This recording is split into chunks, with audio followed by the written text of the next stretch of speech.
Hello guys and girls from YouTube. In this video tutorial we will see the easiest way to improve the quality of a photo. In this case I am going to use this photo to do the test. As you can see its quality is not very good, so let's see if you can improve it or not.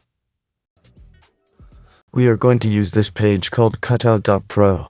I will leave it in the description and just register. You have some credits and go here to product, photo. As you can see, it already tells us here that you can scale the image so that it has more resolution. So we are going to put our photo and we are going to see how it looks. As you can see there is a big difference. I don't know if it can be seen. As you can see your things are not erased. We can choose if we want quality or fidelity.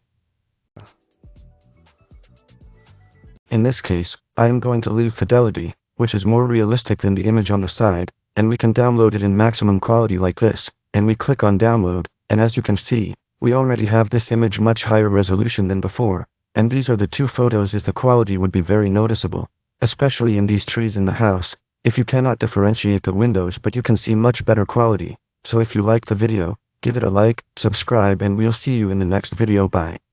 Subscribe to channel.